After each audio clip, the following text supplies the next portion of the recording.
What up, party people? Oh boy. Listen, this is one of those lives that it's more about just presenting to you a video so we can all participate and watch together. Because I watched this interview, and we'll get into the details in a minute here. I watched this interview and went, I gotta watch this with a live audience so I don't feel alone in just watching this train wreck of an interview. So the first thing I had to do was I had to bring my friend Billy back on. Hello, Billy. Good to see you. Hey, it's good to be here. You've been on the show many times. You and I talk often offline. We become quite friendly. I love that. And this is a very interesting thing we're going to do because you were on the podcast a week and a half ago, and part of our conversation was that you were targeted by Libs of TikTok. Okay. And the founder, or I guess the person behind the account, her name is Kaia, and she did this interview with another journalist, and they recorded the whole thing. It's one straight shot interview, no edits. It's a train wreck. So I thought, Billy, let's just go live on YouTube one day and just watch this together and just let an audience join us because, wow, this thing is mind-blowing. Yeah, no, it's insane. I remember just like texting back and forth, like, have you seen this thing? Oh my gosh. Because remember at first it was coming out with like those little clips that somebody was taking of it and like posting them all over social media, and eventually just had to go, I got to go watch this thing. Yeah, top to bottom. So today we're going to do that. We're going to just go top to bottom and watch the whole thing. Of course, friends, listen, the goal is never to dehumanize people, including Kaia. Now, I will say that Kaia does a lot of things that are dehumanizing. I mean, her account, Libs of TikTok, is linked to things like I don't know. Is that a public part? Oh, not or like is that. That's the wrong screen. Private? Like Right, this. Like this. Okay. After Libs of TikTok posted, at least 21 bomb threats follow. So this person posts things that usually dox queer people or dox schools. You can listen to Billy's story on our podcast. You can hear how she was targeted by those of TikTok. So the reason why we're doing this is because this really intersects with politics and culture with an adjacent element of Christian nationalism, because a lot of people who follow this account are folks who believe that, there's a grooming agenda out there that is coming to trans kids, and we have to stop the books that are trying to ruin the innocence of children. And Libs of TikTok is one of the main accounts behind a lot of that propaganda. So the question is, what happens when somebody who makes their whole persona and personality this stop the grooming agenda? What happens when an actual journalist asks them actual questions? And the result is this interview. Anything I'm missing, Billy? No, I was going to say, like, anybody who is actually trans or even just queer and interacts with Christian nationalism at all has definitely had Libs of TikTok content thrown at us in the past. Like, it's hard to separate the two. They use her as sort of their source for propaganda that they're going to use against queer people. 100%. So today we're going to go through the whole interview, top to bottom. We're going to let as much of it as we can play. We'll try and fill in some of the gaps. I just want you to witness like the dichotomy of how someone is so loud and proud on Instagram and on TikTok and I'm sorry, she's not even on TikTok, on Twitter mostly, saying things that are crazy harmful. And what happens when someone confronts her on that? What's the response? So that's what we're going to witness today. As always, friends, thank you for being here. Billy, thank you for being here. I'm excited to get into it. You ready? Let's do it. All right. Friends, the audio in the beginning is a little low because they're outside. So if you can't hear things correctly, I'll try and keep our microphone lower than the audio. Let me know. Here we go. Buckle up. Good luck. Here we go. Short. Okay. Thank you so much. Yeah, of course. Oh my gosh, the struggles of LA. I swear. So just so we know, the person on the right is Kaia. She is the founder of Libs of TikTok, and the person on the left is Taylor Lorenz. She's a journalist. That's the current setup. What? I'm just going to say, and like, even to start off with what we were talking about with dehumanization, Kaia wore a t-shirt with a picture of Taylor crying on it to the interview. Yes. Like, it starts off with just this aggressive. Yes. Thank you. The person on her shirt is the person that's interviewing her without a mask. All right, let's get ready. Here we go. Okay. Well, now that we're going, so thank you so much for meeting. First of all, I saw Seth Dillon today saying that you guys are no longer affiliated. What happened with there? I know that he invested in you early, was a huge supporter of you. What happened to that relationship? Seth Dillon is behind the just Babylon Bee. parted Just so ways. folks know. For what reason? Personal reasons. Yeah. Yeah. What, you didn't align with? Totally amicable. I love Seth. He's Yeah. a great mentor. So why wouldn't you want him involved, or why isn't he involved in the business anymore? Just personal reasons. I'm not going to get into it. Oh, okay. When did that sort of break off? Recently. Uh-huh. So how many staffers? Tell me a little bit more about your organization. We are a small team, just a couple people. And it's all distributed? It's what? It's all distributed, as in it's all remote, pretty much? Or do you guys do you have any office space? It's remote, yeah. Got it. So when did you start, I guess, what got you into all this? I've always wanted to ask you. I wrote about sort of the history of your Twitter account, but how did you get involved in politics? That t-shirt. If you watch any of my interviews, I talk about this all the time. But COVID radicalized me. Yeah. In what way? And they were like forcing us to wear masks and not letting us leave our homes. And, not letting us work and people losing their jobs. And then people now forcing a vaccine, an experimental vaccine, people dying from the vaccine. So how did that get you interested We're already in LGBTQ propaganda territory. issues? It got me interested in politics, and then once I was interested in politics, I stumbled upon this whole movement, and I was absolutely appalled by what I was seeing. Appalled by what? Go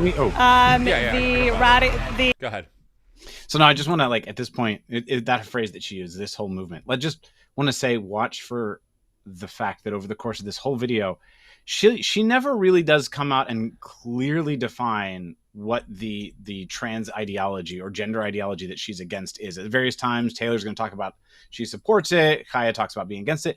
But she really never does quite lay it out. And it reminds me of another recent interview with some Moms for Liberty people who just could not define the term that they're against. They can't lay it out there. And I'm still to this day, honestly, I'm not sure if it's that they know that if they define it, it's going to show how amazingly queerphobic they are, or that they really don't have a working definition. They just are against something kind of vague, all of that queer stuff. Yeah, anyway, no, for sure. For sure. It's kind of amazing 100%. the terms. Shauna says that she's been looking forward to this. Glad you're here, Shauna. Glad you're here. And then this is interesting. Jeff says, Tim, for what it's worth, I don't have TikTok, nor have I ever watched Libs of TikTok. So this response video of yours is my first exposure to this person and their views. It'll be interesting to view you viewing her. To be clear, Libs of TikTok is a Twitter account. They're not even on TikTok. Trying to point that out there. Point that out. But yes, this will be very interesting. So far, what we have is very guarded for sure, is wearing a t-shirt of the journalist that she's interviewing of her crying, and says that COVID radicalized her, which, to be fair, COVID was one of those polarizing moments where folks did tend to go in one of two ways, including myself. So that's where we're at so far. Here we go. The radicalization of it, the way that they come after our most innocent and vulnerable population or kids. The way that it makes there's nothing logical about it. There's nothing logical about chopping off kids' body parts. There's nothing logical about giving kids porn in school. There's two talking sexes, points. and that's it. So anything out of that, it's just based on lies and nonsense. Yeah. Did you grow up, I know you grew up in a sort of a more conservative community. Did you know any LGBTQ people growing up? What was your exposure to that community just in life prior to sort of understanding the world through politics? I never really paid attention to it. So you didn't have any LGBTQ friends or anything, No. family members? No. So your first exposure to the LGBTQ All right. world was... Pause. She did. She had LGBTQ friends or family. And the fact that she doesn't know it, I mean, I'm not going to be this is not a bombshell. This isn't secretly her. No, it's just that if she doesn't remember anybody, if she doesn't have anybody who's out to them, it just tells us that she wasn't a safe person for them at that 100%. time. Yeah, good point. Through basically learning about it through the media ecosystem. Through themselves, actually. They would say exactly what their intentions are, what their whole movement is about. So I learned about it through watching their own videos. Yeah. Well, I don't know. What sort of videos were you watching? I mean, are you just All talking the about the ones- TikToks that you share and stuff? And tons more on TikTok. It's all over TikTok. Yeah. Very easy to find. Yeah. I'm curious, I feel like there's been, especially on, my colleagues have done great reporting on sort of like this rift on Twitter. I know that you have a very conservative fan base, and in your comments sometimes you'll see a lot of commentary about sort of the great replacement theory. What are your thoughts on that? What are your thoughts on the comments on your post telling me to kill myself? Horrible. Yeah, horrible. Obviously against that. Okay, hold on, pause. We gotta pause. The question is, what do you think about the great replacement theory rhetoric, which we've covered on the podcast, but essentially it says that there are immigrants flooding our society to replace essentially white people.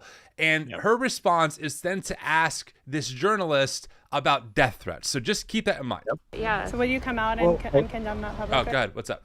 No, sorry. I was just going to say a lot of this interview has a really sort of fascinating dynamic to it where it's really apparent that Taylor was there as a journalist to get an interview with a public figure. And Kaia was there to have a debate with Taylor Lorenz. And they're sort of working at these sort of weird cross purposes throughout this. So Taylor asks a question and Kaia takes it as though they're like on a public debate stage. And I mean, apparently she knew they were filming. And this was, I think, part of what she wanted to do, which makes it all the sadder that she did it so badly. That she wanted it to be a kind of like showdown between her and Taylor's just going to treat it like an interview the entire time. Right. And so every time Kaia throws one of these questions at her, she's just kind of going to sort of respond to it as quickly as she can and move to her question, either like re-ask the question that Kaia had ignored, or ask a new question. It's really sort of it's this weird experience of watching two people having different discussions with each other at the same time. It's mind blowing. All right, here we go. Oh, I would condemn it any time. I'm against murdering anyone, of course. So you're against death threats against me? I'm a big, as somebody that's dealt with a lot of online harassment, I don't defend threatening to murder anyone. Great. But I guess I'm curious, because a lot of times it comes after an attack in the media, like someone like you or another journalist. So are you saying that, like, if somebody posts something and then attacks follow, that person should answer for those attacks? No, that's not what I'm saying. Oh, okay. I'm saying that people like you tell me that all the time. So I'm just asking if you think the same thing. Yeah, I don't think I have said that here, but I think it's kind of interesting, I guess, in the conservative movement, there's this ideology around sort of white nationalism.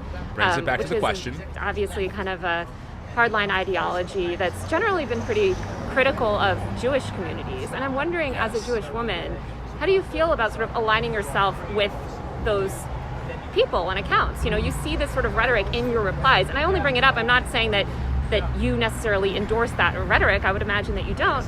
But how do you kind of think about those nuances when you're thinking about kind of the audience that you're building? Some of your audience says we should chop off kids' body parts. What do you think about that? I don't know what you're talking about. Not an answer to a really good question. So she chops off her breasts. I'm a big, I believe in personal liberty and bodily autonomy personally. So kids should be able to cut off their breasts if they think that they're boys. I mean, I believe in gender ideology. I guess I personally, my feeling is that I believe in personal liberty. I grew up in a town where a lot of people, for their middle school graduation, women got nose jobs. I knew somebody that got a boob job at age 14. And I guess I struggle to kind of understand the criticism when there's certainly no criticism of that sort of thing, right? But then there's criticism of this other sort of gender affirming, stuff. So you're comparing a boy being allowed to chop off his penis to a teenage girl getting a nose job? Well, just to be extra clear, I don't believe that 13-year-olds are able to make those sort of medical decisions. That is true. That's not Minors happening. are, yeah. Oh, really? And where? Actually, let me say a thing about that. Because Hey, go ahead. this doesn't really come up, and it is often left out. So there's a lot of conversation about children and gender affirming procedures and surgeries and so forth. And, it is what it is. And I would recommend people go and find out. The short version is that minors generally are not allowed to have any kind of surgery. Occasionally, in rare circumstances, they can when it's really bad gender dysphoria. And it requires all kinds of people signing off on it. Like every single one of the surgeons or doctors involved needs to be comfortable with it. There need to be therapists on it. And of course, there needs to be parental consent. And this is the part that I feel like she doesn't ever want to bring up, is that minors just aren't given access to almost any significant medical care without parental consent. Like minors don't have that kind of autonomy over their bodies. Yeah. Absent parental consent. And so the parents aren't being brought into this. And I think it's really, really fascinating. Kaia likes to present this as though kids can sort of spur of the moment decide they want top surgery, and they just can't. Right. Great point. National Hospital in DC gives 16-year-olds hysterectomies. Oh, 16-year-olds. They gave me that. They told me that directly. They said 16 girls and younger. That's what they said. So hysterectomies. There are definitely minors. I know for sure as young as 12 who are getting double mastectomies. They definitely allow vaginoplasties for minors and phalloplasties. I'm not aware of a specific case of a minor, but they allow 18-year-olds. Yeah, which has, okay, 18-year-olds, you're an adult. But let's just get back to the great replacement stuff, because I'm curious, what are your thoughts on that whole ideology? I mean, how many? There were times that there were some months over the past 3 years that there were more illegals coming into our border than children being born in the U.S. Does that not look like they're trying to replace us? Wow. I guess sort of They're imagine bringing in America a whole as new population. a melting pot. Isn't that sort Am I of what? pausing here? Yeah, let's just stop and note that Kaia's formulation of this contrasts what she calls illegals with children, right? The one deeply humanizing children, the other one, she is reducing people, human persons, to a legal status. Yes. Just thank you. Yeah, call that out. America was founded No, but on? they're actually bringing in more people than are actually being born. And who is So they? I guess it sounds like you sort of do ascribe to this theory of the Great Replacement. I doesn't want to answer that How does that make I just you look at the feel? facts and the numbers. Well, so, I mean, just let's give a corollary, right? A lot of Jewish people fled, Europe, came over here also as immigrants. And there's a lot of criticism towards Jewish people in those movements, in those far-right movements. So I'm just wondering, as a Jewish woman, sort of how you feel about that and your role in cultivating this fan base that might think of you as a minority or an outsider. Not all cultures are equal. Oh my God. Yeah. So Wait, watch. It's so bad. It's so bad. And okay, here's the thing, because I know it's about to come. All right, should I Here's keep what playing? she does, right? Not all culture. Well, let's pause for a second. Not all cultures are equal. Is that nicely like dog whistly racism, right? It's that like I'm not talking about race. I'm talking about culture. It's sort of trying to put a little bit of a buffer. Yeah. Except for what she's about to say, right? Like Kaia's about to do this, like, and in case you think I maybe wasn't being racist, let her. She's gonna keep talking. Here we go. I know you have a lot of concerns about educational materials and books, library books and things, especially. They're importing people who want to destroy America, and who come here and do not stand for what America stands for. She's literally just reading tweets from like Charlie Kirk in her head. And we see it. There's time after time after time after time. They come in, they're destroying our cities, they bring crime with them. That's not true. They are bringing them in to replace us. And I think it's people terrible. from various countries, they're all different. So, And the thing is, like, Taylor shocking. had given her an out. Like, Taylor had actually asked a different question. She'd moved on about like library books. And guys, like, Shocking. just in case you did not understand what I was saying, Right. I'm gonna just do the racism as loud And then as I she can. repeats talking points that have been debunked. We know that immigrants actually are half as likely to commit violent crimes compared to the average citizen, like in America, right? And so it's like, again, so much for the data and numbers. Like, she doesn't know what she's talking about. And this is only the beginning of what is going to be a very long and painful interview that shows what happens when propaganda meets actual questions and you have no answer. So you result to more propaganda that you've inhaled over time thanks to your right-wing bubble. Let's keep it going. just back to the sort of education stuff, I know that you're interested in removing a bunch of books from libraries that you consider inappropriate. I was just wondering, out of all the books that you've sort of tried to get removed, how many have you read? I've read a couple of them. Which ones? Genderqueer. Uh-huh. I've read This Book is Gay. Uh-huh. I've read Flamer. I've read, what were some of the other ones?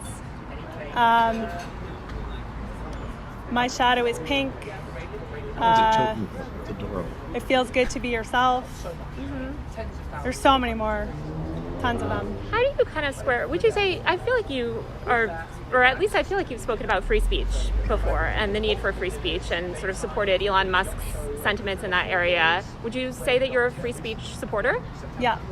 So how do you square the sort of being this free speech supporter with wanting to ban literature?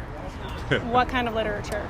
Oh. Any kind of literature. I mean, I would think that What if kind of you're- literature am I trying to ban? Oh, I thought you were just trying to say you've made an effort to get books removed from schools. What kind of books?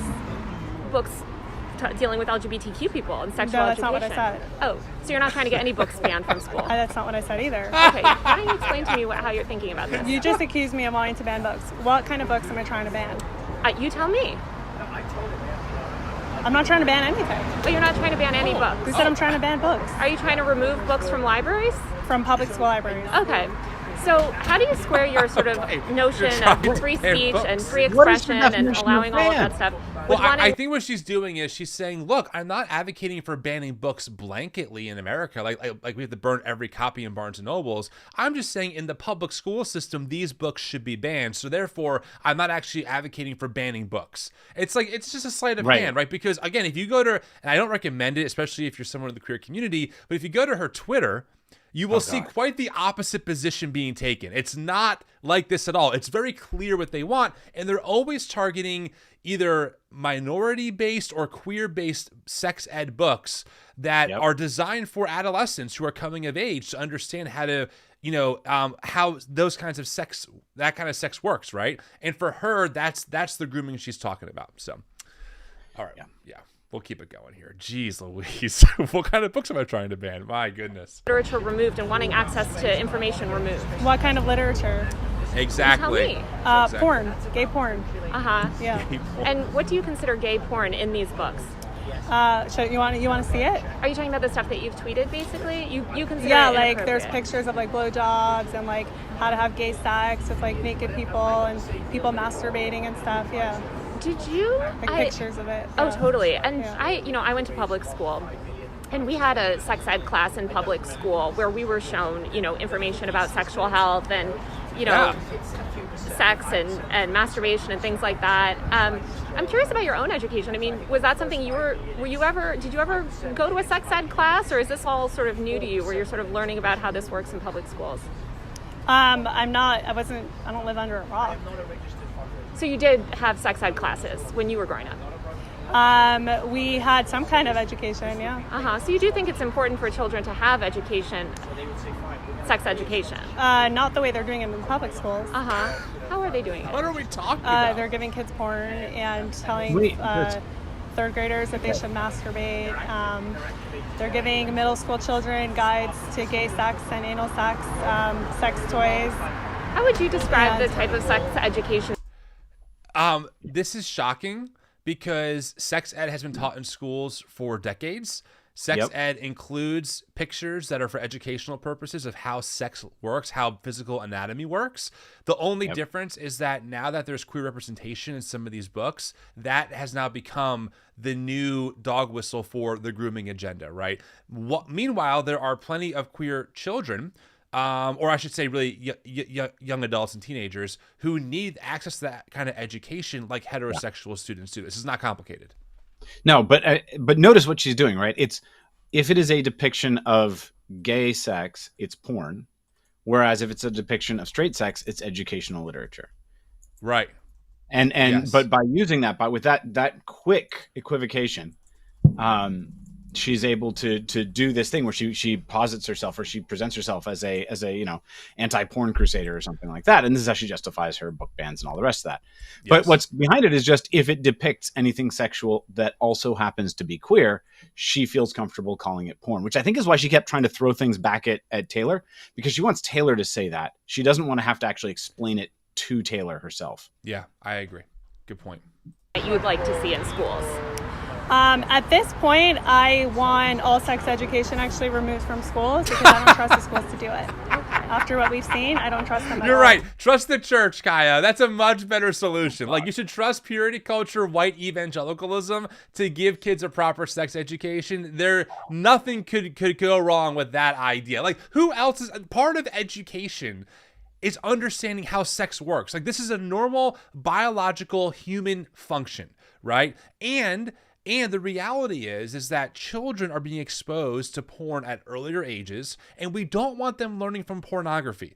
We want them to learn about how sex works and how your body works and what consent looks like and all of that stuff by trained educators, and with parental involvement. No one's saying that shouldn't be a thing, to walk people and children through that process. What do they say? It's 100 1-minute conversations, not 100-minute conversations, right?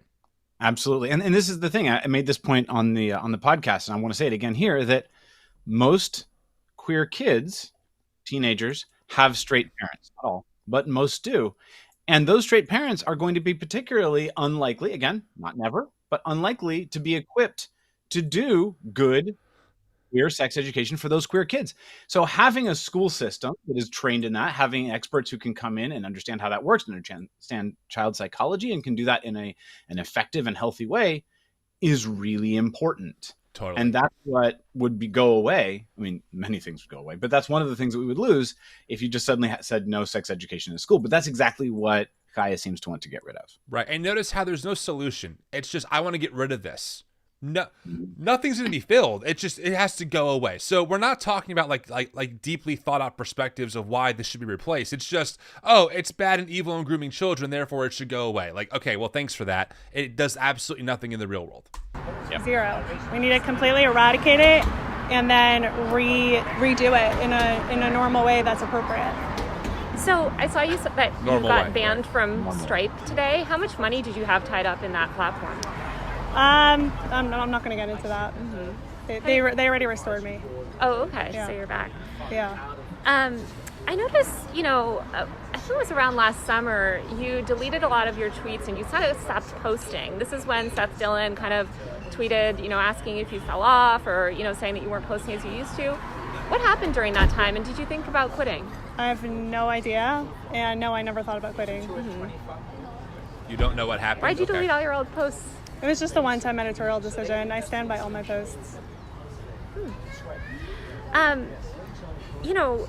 guess speaking of deleting posts, you still have a post up accusing the Uvalde shooter of being trans. Obviously, that's been debunked. Yeah, there's a community note on it. So why not remove that post if you're so comfortable with removing posts? Because there's a community note. I think it's clear. It's obviously it was unintentional. There was a watermark on it. It was from a meme, an account that was going around. And I'm glad there's a community note so people know that that was a mistake. Do you believe if, say, a journalist posts something factually incorrect or wrong, especially about someone else, if somebody was to say something factually wrong about you, do you believe they should remove that, or do you think they should be able to keep that content up?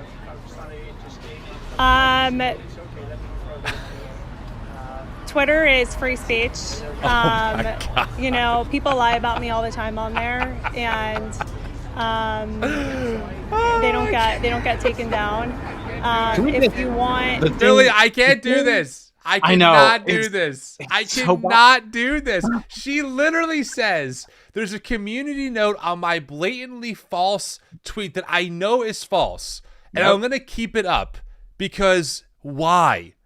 And then she blames someone else. Like, she doesn't even forget personal responsibility. It's, there was a watermark on it. It wasn't my video. So I'm not going to take any ownership of my 2 million followers who might have seen that tweet, right? It's someone else's fault. It blows my mind. Beyond that, it's a meme. It's a graphic. So yeah, there's a community note on it, but that doesn't stop anybody who wants to from just downloading the graphic and then reposting it independently, which people, I've seen that one. People have kept posting it. Like, if she took it down, at least this giant account wouldn't still be sharing this thing, because there are a lot of people who are more than happy to share it, even though it's got a community note on it. I'm pulling out my ever-thinning hair. it has to go both ways. So you believe that people should be allowed to keep up wrong information about you and have no recourse, be able to keep that up? Free speech is free speech. Okay, so I'm kind of curious how you square that with the letter that you sent this morning to V Sphere, claiming that you were going to try to sue her for slander. if free speech is free speech, then why are you threatening your critics with lawsuits? Well, defamation is different. So would you call misidentifying a shooter's sexuality defamation? No, I wouldn't. Wow. Like I said, there's already a community note on it. So I'm glad that people now. And you admit that it's wrong, right?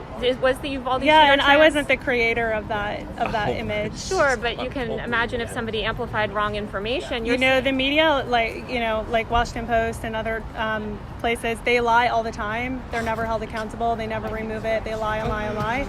So I am not gonna. If you want to hold me to that level, then I get to hold you to that level as well. Okay. And all the other Okay, I'm pausing. What? I see you melting, and that's fair. I'm melting, Billy. This is the thing, like, if you want to hold me to that level, yes, we want to hold you to the level of you can't lie. She's going to call herself a journalist. Sorry, I'm getting excited. She calls herself a journalist. She hides behind calling herself a journalist several times in this interview.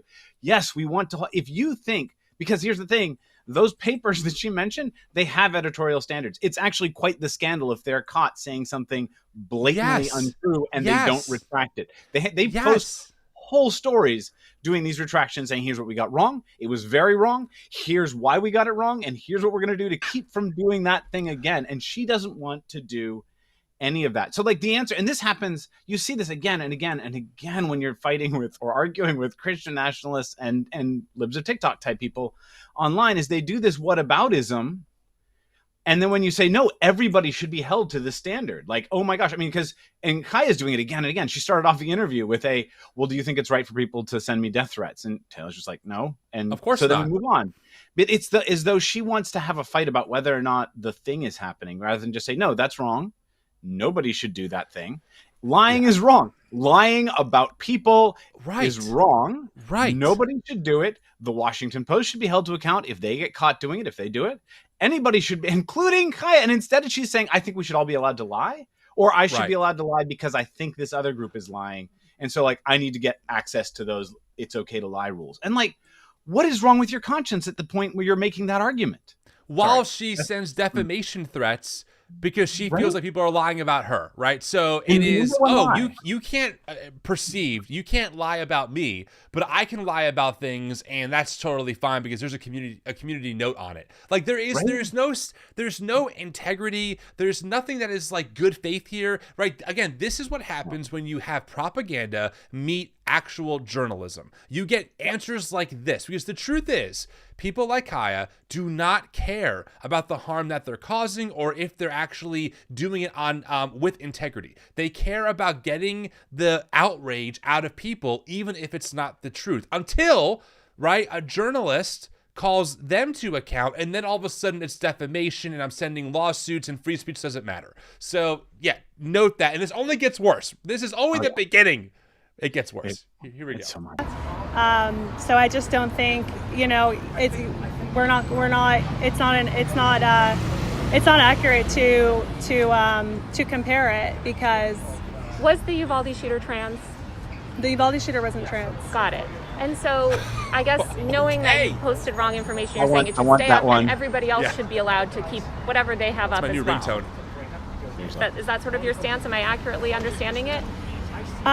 Is there a law against... No, I'm not asking law. I'm just asking your personal sort of opinion. I'm just kind of curious because it seems like you have come after other people, such as vSphere and other critics, saying, you posted wrong information about me, take it down. I totally get that. That's your prerogative. It's different with defaming a journalist like that. They're defaming me. And you don't think that calling a shooter trans when they weren't trans is defaming anyone? No. Okay. I guess I'm They're like, no. No. The hell? Like, what? Do you not hear yourself? This again, like when this is your brain on fundamentalism of any type. There's no rhyme or reason. The only rhyme or reason is, how do I get to stay in power? How do I get to keep my agenda? And who cares if it looks like I have egg on my face? It doesn't matter, right? They're defaming me. They should be sued. What I said about this person was factually wrong. I don't have to change my view on it. It's not defamation. It makes no sense. She doesn't, and she's got it completely backwards, right? Like, it's actually meant to be people who are big public profile folks Yes. Those are the ones that there's a lot more leeway in like saying things about them and talking about them.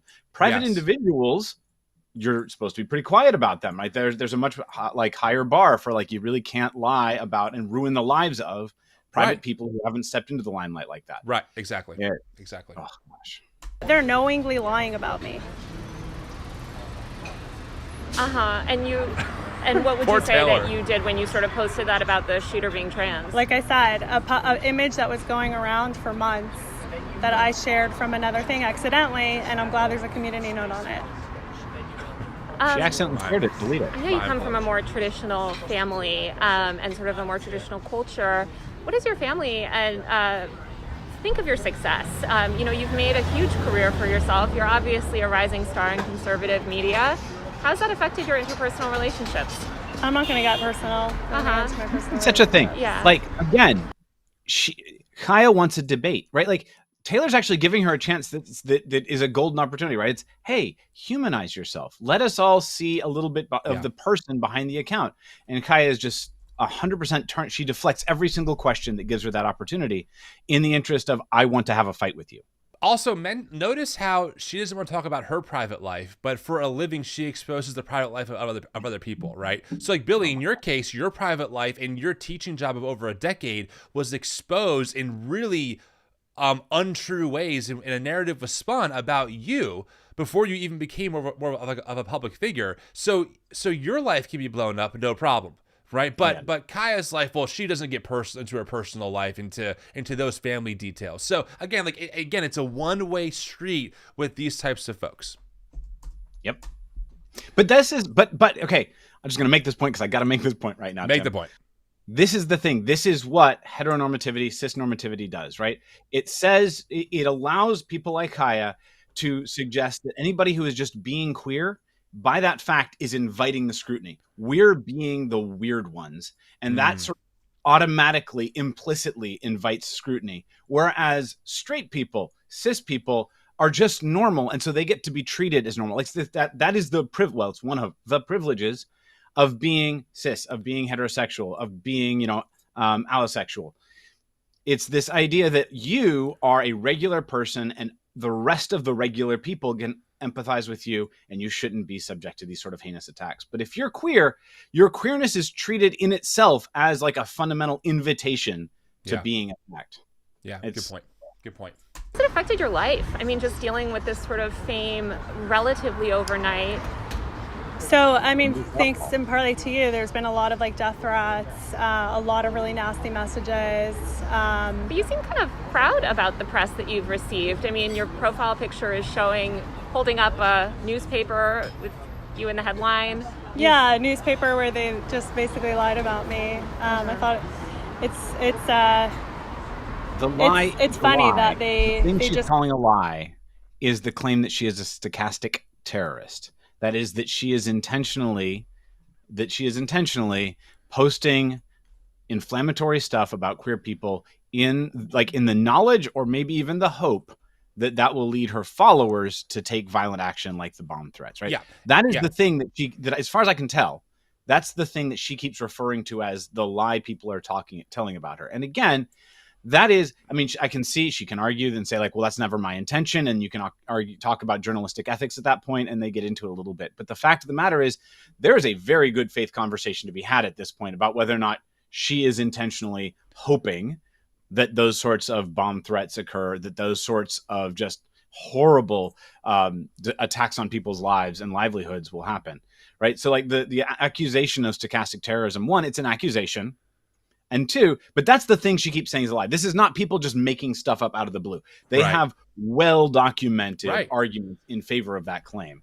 Well, we shared at the beginning of this live. She says, that Libs of TikTok is tied to bomb threats. Whenever she posts about a school or a teacher, bomb threats tend to follow. And so, stochastic terrorism, if I'm saying this right, it refers to political or media figures publicly demonizing a person or a group in such a way that it inspires supporters of the figures to commit a violent act against the target of the speech. So the idea is that when you have bomb threats coming to a school after someone is blowing up that account or that person on their account, you can make the argument that it's a form of this, what they're calling stochastic terrorism. That's not the same thing as saying, Kaia has, I don't know, red hair instead of brown, pass it on. It's like, well, that's blatantly not true. This is a very different kind of conversation.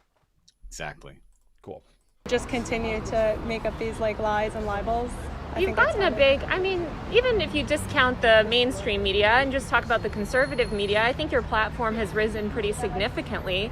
What changes has that had on you? I mean, I cover the content creator industry, and I've seen a lot of people go from sort of a very low-key life, which I would imagine you're living before, to a massive amount of attention and, you know, money and powerful people around you. How has that affected you? Like I said, some safety issues, in part thanks to you and to some other members of the media. I just want to point out, and listen, let me be very clear. I do not support violent death threats. I don't support dehumanizing people. We know this, okay?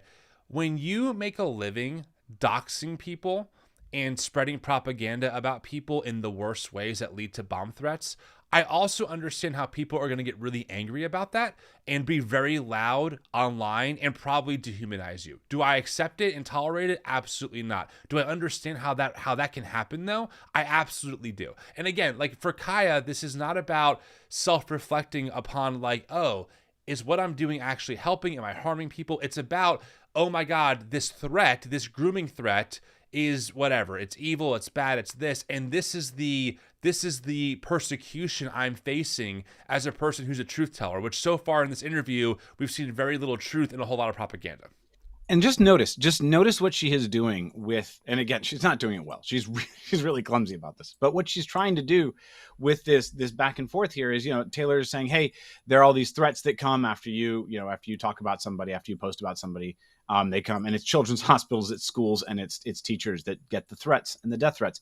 And Kaia's like rebuttal to this, again, it's not really a response. It's so much as her rebuttal to this is, I'm so sorry about that background noise. That's okay. But her rebuttal to it is, oh my gosh, they're doing the same thing to me when they report on me doing it. So she's saying, if you report on the damage I'm potentially causing, right, you're doing the exact same thing to me that you're accusing me of. Well, then how are we supposed to talk about this problem, right? Like, right. She's effectively saying it is impossible for you to raise this issue that, hey, there's a really alarming correlation between you posting about somebody or some institution and threats to that person and institution. Right. She's just saying that can't happen, or you're a hypocrite. Good point. But I'm not going to get into my personal life. Oh, no, not about your personal life. I'm just wondering about your career aspirations. Where do you see yourself in 10 years? We'll see. You can make all the plans you want, and God could decide something else. So you don't have any sort of 5-year plan, 10-year plan? I mean, I have plans, but nothing I'm going to share. Mm-hmm. I'm curious, you know, if Trump was reelected, would you be interested in a job with his administration? Maybe. Who are you supporting in the election? Least surprising. There's only one. There's one candidate, Trump. Mm-hmm. Yeah. Will you be campaigning on his behalf? We'll see. Would you prefer? I mean, are you hoping to kind of? I guess would you see yourself in D.C.? I haven't made any plans yet. Mm-hmm. How did you get connected with Oklahoma, the state of Oklahoma, and how many times have you been to that state? There we go. I was there once. They have, unfortunately, a lot of wokeness in their red state, and I'm trying to help. How'd you originally how'd Oklahoma get on your radar as opposed to some others? Because I started posting about the stuff going on in schools there, like I do across the country, and then, people were very upset that this was happening in their schools. Yeah, they send in bomb threats. Yeah. So, right, and you've exactly. been once. What do you think qualifies you to be on the board or, have to do with education, the education system there? Being that I don't believe you have children in the Oklahoma schools, you don't live in Oklahoma, you've only been once. How does that qualify you to sort of serve in that capacity? What are the qualifications that they require to be on this committee? USA Today reported on that, but I believe it was that you had to, oh God, I might get it wrong, but I think you have to be some sort of educator. You have to have worked as an educator. English okay, I was a literature. teacher once. You were? Yeah. Okay. We do. So you feel like that... Go ahead. I did just a little bit of digging on this one. There is no record that anybody has unearthed that she was ever what you would like a certified classroom teacher. In fact, nobody can find any record of her being a teacher that I know of. She made the claim, and I suppose we should be charitable and like grant that she was some kind of educator in some capacity at some point in her life. But like, if she could have been a tutor at some point and just be calling that teaching for all we know. Her before being Libs of TikTok, she was in real estate.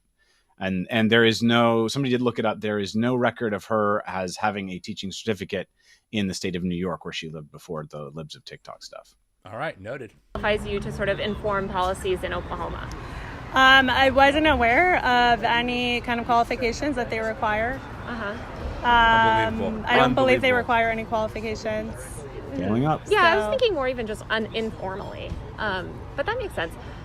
I guess, speaking of Oklahoma, obviously we saw the tragedy. So in case the audience missed that, essentially Kaia has been asked to be on this like committee helping to shape what books are and aren't allowed for the whole state of public schools in Oklahoma, despite having no educational background, not living in the state, not having a child in the school district anywhere.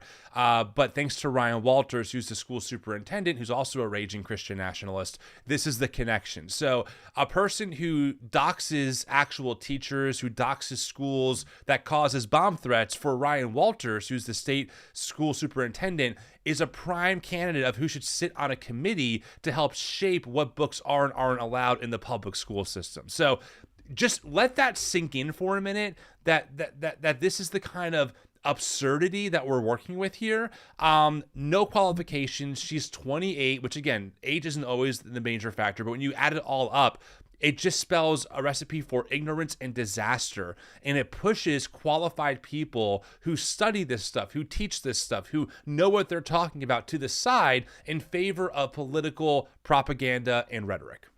Yeah. Death of Nex, a young child. Tragic. I'm curious about your reaction. You posted a selfie shortly after people were asking you to address the issue, and you said, to the haters and the losers. Who are you addressing in that statement? Anyone who hates me and anyone who's a loser. Okay. Why did you choose to post that in response to people asking you to speak about this child's death? It was not a response to that. I guess why would you post that prior to making any statement about Nex's death? So, just to be clear, you're trying to police me on when I'm allowed to post selfies? No, just curious. Can we just pause this one? I want to ask Tim a question. Tim, okay. So you are a relatively social media present person now, right? Like you're something public figure-y. If somebody that you have had significant beef with over the last couple of years died tragically, and you had people coming onto your page saying, "Hey, we think that what you did contributed to this," maybe the person who killed them was somebody who had been informed by listening to you, would the first response you would post after that be you smiling with talking about the haters and the losers? Or would you feel like maybe you should address this rather significant allegation and tragedy before you go on with your life is normal social media presence? Well, if I was someone who was based in dehumanization and didn't like other people on that level, I would probably do the former and post a picture and call those people losers. But then I would probably deflect and say, no, that's not what I meant. What you're seeing in front of you, now you're policing when I can and can't post. I would just distract from the actual issue that I did a very mean thing. That's putting it very politely for the sake of my own personal values and the shirt I'm wearing right now. So that's what I would say to that. I wanted to post it. I thought it was a cute picture, and I just decided to post it. How do you feel about Nex's death? It's very tragic. It's horrible. Do you believe Nex should have been allowed to receive gender-affirming care? She should not be allowed to go on irreversible puberty blockers or get sex change surgery. How do you think about the fact that, so often your posts, things that you post about hospitals, libraries, schools, etc., after you make these posts about them, they deal with threats, sometimes bomb threats, sometimes harassment. We don't know who's calling in the threats. And wow.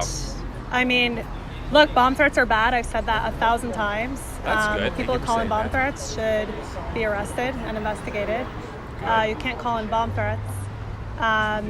But I just don't know what does it have to do with. Well, I guess, a recent NBC investigation found at least 33 instances where you posted about a specific person or institution, and that person or institution was immediately bombarded with death threats and violent threats, including bomb threats, other violent threats. That's a pretty significant correlation. How do you, what are your thoughts? Yeah, I don't know if you saw, but I got like tons of death threats this week after the entire media machine came after me. So are they responsible for those? I don't think that there's the same correlation. Are you receiving bomb threats? I'm receiving death threats, like, hi, I'm going to come murder you. Yeah, and I definitely sympathize with you there. Like, I get those literally, every day. The article goes live, and then I get those threats. I get the same thing when a Fox News article goes live. So is the journalist responsible, the journalist who posted the article? I would say, there's a different responsibility when we're talking about media. And I guess to me, a death threat is different than a violent bomb threat. A death threat, I think we're kind of getting normalized to them, unfortunately, online. We get a lot of them. Probably you and I get them constantly, 24/7. Notice how Taylor's trying to align with her on this, right? Like, people, right? Like Taylor is trying to have this, like, hey, see, like we have a commonality here. We both get these death threats, so I feel you on that. And it's a shame that this is becoming more normalized. Keep that in mind. Well, and the thing is, though, this is true. Like, this is really, I mean, Taylor's doing a good job of this is exactly what she should be doing as an interviewer. And at the same time, regular people don't get death threats. Right. Like when Kaia targets somebody, they start getting these death threats. And that is the first time in their life that they've got death threats. They are not equipped in any way to deal with that. Yes. Whereas Kaia, and again, I'm with Taylor. People should not send death threats to other people. Like 100%. That is a very bad thing. Nobody should do that. Also, Kaia is very much used to that. She has a very public persona, and she's taking lots and lots and lots of public sort of statements. Most famous people experience that. That doesn't make it okay, but it does make it different. Yes, I agree. And I imagine you and I we have a high tolerance, right, for what we can handle online. Say you're taking a private citizen, a gay teacher, for instance, in a small town, and you post about that person, and then that person subsequently, who had no media presence prior, receives pretty violent threats. Yeah, it really sucks. How does that make you feel? We need to answer the question first, though. Is the journalist responsible for actions that have to happen after? So you consider sort of your posts about private citizens, incendiary posts, you consider that journalism? I'm an independent journalist. And do you think that there's a difference between doing journalism on a completely private figure that has no public presence and no institutional power versus reporting on a powerful public institution or person? You still didn't answer the question. Is the journalist responsible for reporting for any actions that happen after the reporting? Personally, I think that journalists should take care and should consider sort of the framing, and I think that they should do their best not to appear as if they encourage that sort of behavior. Really quick, didn't Kaia identify herself as a journalist as well? She did. Right. So all these death threats that are linked to her, she just, we don't know who's sending them. I can't be responsible for that. I don't have any proof of that.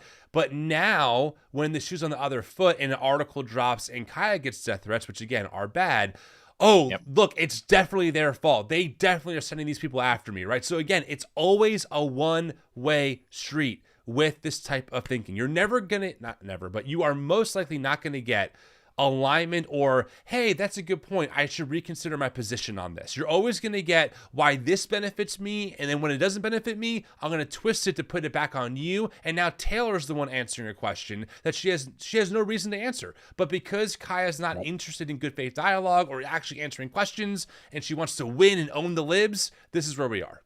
Well, and this is, I was really struck by the previous question where Taylor asked her, right, but don't you feel bad about what's happening, right? It wasn't do you think that there's like legal liability here? None of that. She's not even getting into your journalistic ethics. She's just saying, don't you feel bad that this is happening to these people? Yeah. And that's not the conversation. It's just so clearly not the conversation that Kaia wants to have. She wants to have a debate. It's awkward. It's just really deeply uncomfortable. I've seen several people in the comments talking about like she's dodging questions. And I think she is dodging questions, but a lot of it is just she responds with, "But I want to have a fight." Right? It's just, let me throw an accusation at you. Right? It's I'm not here to have a conversation, explain myself, help the world understand me and where I'm coming from better, which is how Taylor is treating this interview. I agree. Kaia is just, I want to fight Taylor Lorenz. 100%. I've noticed that you haven't necessarily publicly condemned that behavior, publicly told your supporters, listen, guys, stop calling in these bomb threats. Who said it's my followers? Do you have information that it's my followers? I guess who else's followers would it be? I don't know. So there's 300 million people in this country. So you post right. Again, though, that doesn't apply when and you're saying it Kaia might be gets just unrelated people? Only when I have she no sends idea. death threats. We don't know who it is. Have you taken steps to And also, find we out? often do know who it is, right? Like, often, when I was getting death threats after she posted about me, they would often attach her post about me to the threat, right? I mean, they're saying, hey, I saw this, and so I'm going to threaten you. So we often actually do know whose followers they are and whose content they're responding to. Great thought. We filed some FOIAs with police departments. Yeah. What have you found? We haven't got to anything useful yet that we can use. But actually, one of them, we know it's like some foreign actor, not even from the country. So Again, how do you prove this? Where's the proof? There is none. But okay. I can talk about this. It seems like Twitter is your main. What? About what? So in terms of trying to figure out who it is, it's actually sort of strange how Kaia was putting that. So there are a couple of social media companies that exist outside the United States. One is in Russia and one's based in Cyprus, that will generally not respond to subpoenas of their logs when you're trying to figure out who actually made a threat, when you have these anonymous threats. Instagram will, which is how my harasser got found out and prosecuted in the end. And I believe Twitter will, at least if they get a strong enough subpoena for the user data, and if it's it's because there was a death threat, right? So in those cases, I think what Kaia is kind of playing around with here is the fact that some social media companies, which aren't based in the U.S., don't reveal user information. I wonder why Russian social media thing, but good point. whereas others will. And she's kind of thanks for clarifying that. That's helpful. Yeah. Platform these days, although I know you've been posting on Rumble. How much money have you made from the platform? It's personal. Is that what sort of portion of your revenue is based on Twitter as opposed to other platforms? That's personal. So speaking of Twitter, do you regret not getting a blue check? Because then you can make tons of money. No, I don't monetize online. I don't monetize? Yeah, I don't. If I was an independent journalist, maybe, but I'm not. I don't monetize on any of my social platforms. That's an easy answer. See, Kaia, that's how it's done. Just answer the question. I noticed you've sort of, speaking of the media, you've changed your approach recently, or at least it seems like you're being a little bit more antagonistic towards the media and a little bit more forceful in the way that you speak about the media. What led to that change? Being lied about and defamed for 2.5 years. I guess what led to, I would assume you felt like that for quite a while. What led you to sort of change the way that you speak about the media, or the sort of... Well, their attacks were ramping up. So, like I said, the lies and the defamation, the hypocrisy. If you eradicate transgenderism, which I believe you suggested in a post today... No, I never suggested that. Oh, okay. You reposted a post that was advocating for that. What would happen to the people that have already medically, that is socially, such a completely great example of this whole interview, right? Kaia says, I never said that or whatever. And then Taylor goes, well, okay, you reposted someone else saying that, which is what you're saying is you agree with this, especially when you don't add a quote, right? When you repost someone's direct post, what you're saying is, yes, I endorse this. So Kaia tries to get off on these technicalities, but she's lying. She is lying through her teeth about this, and then Taylor has to correct her. Again, journalism meets propaganda. It's just so clear. Yep. And are leading happy lives. What would happen to them? I mean, what's your plan for that? So the question is, what happens doesn't to trans exist, people who are which it leading seems like happy lives? That's what you believe. What happens to all the people living happy lives as trans people? Well, first of all, the whole trans it's based on a lie. You can't change your gender. Okay, but so they could go live their life. I mean, I can't tell someone what to do in their house. Sounds like you do want to tell people what to do in their house. Right. I never said that. So you're totally okay with people being trans, just not as long as they're in public? No, I never said that. They could it's the whole thing is based off of a lie, and I think that she just didn't answer. This lie that part is phenomenal. Be mainstream in our society. You know what? Let's back that up. Let's do it one more time. That whole segment's worth you it. reposted All the a way post through, that no was commentary. Here we go. advocating for that. What would happen to the people that have already medically, socially, completely transitioned and are leading happy lives? What would happen to them? I mean, what's your plan for that? If transgenderism doesn't exist, which it seems like that's what you believe, what happens to all the people living happy lives as trans people? Well, first of all, the whole trans it's based on a lie. You can't change your gender. Okay, but so they could go live their life. I mean, I can't tell someone what to do in their house. Sounds like you do want to tell people what to do in their house. I never said that. So you're totally okay with people being trans, just not as long as they're in public? No, I never said that. They could. The whole thing is based off of a lie, and I think that this lie cannot be mainstream in our society. It's a lie. And what harm is it causing, do you believe? I like the truth. I like truth. I'm trying. But I'm saying, what's the harm of people expressing their gender identity differently than you believe it to be? What harm are they causing? Like I said, we are a nation of truth, and I seek the truth. But I'm asking. By the way, she just admitted a half hour ago that, yes, she has posted false information about the Uvalde shooter, will not take it down because there's a community note. So that's when she says truth, that's what she's talking about here, right? Like, she's not actually talking about measurable, objective truth or like studies or data, because if she was, she would know that the studies that are coming out are actually very much in favor of gender affirming care and how that lowers the risk of unaliving and also promotes human flourishing. So that's not what she means by truth. What she means by truth is, I guess, her truth, that if you're trans, you're living a lie and you shouldn't be allowed to live publicly, but also she never said that. So I guess you are, but you aren't. So it's just important to note for the audience to call that quiet part out loud. I mean, it's really significant. The philosopher, the trans philosopher, Talia Becher talks about policing reality or reality enforcement, right? It is Taylor's understanding of the truth. So she's saying we are a nation of truth, and she wants to use, in many cases, actively, the power of government, think about her Oklahoma job, to enforce her understanding of what the truth should be.